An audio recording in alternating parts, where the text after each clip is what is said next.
غادي ندوزو لواحد الحاجة اللي كتدي لنا المصروف بزاف واللي هي الطيران. بصراحة إلا مشيتي نتا كتقلب مثلًا في الsite officiel، كنهضر لكم على التجربة الشخصية ديالي. ملي مشيت كنقلب على في الsite officiel في الخطوط السعودية، لقيت لي فول aller retour ما بين كازا وجدة، والروتور عاوتاني من جدة لكازا، لقيتو كيساوي 7000 درهم وأكثر، يعني أكثر من 7000 درهم. بقيت حاير واش نقطع بهاد الثمن، وهاد الثمن جاني كتير. لكن من بعد ملي بقيت كنقلب صراحة والله أنا قدرت نقطع بثمن أقل، وهذا عن طريق واحد بالطريقة ديال الأميال، كتسمى طريقة الأميال. قطعت أقل من 7000 درهم، أقل من 6000 درهم.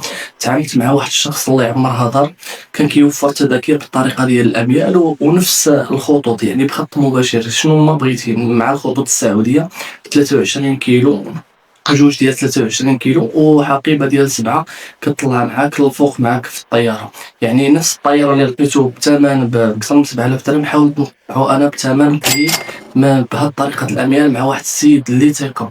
إلا كنتو نتوما محتاجين أنكم تقطعو بهاد الثمن بقل من 6000 درهم، تقدر تواصل معايا. نقدر نخلي الكونتاكت ديالي في الديسكريبشن، نخلي الواتساب ديالي تقدر تواصل معايا. غنعطيك السيد اللي موثوق، اللي ديجا أنا تعاملت معاه، وغتقطع بنفس الثمن ولا بأقل من هاد الثمن اللي قلت لكم اللي هو 6000 درهم.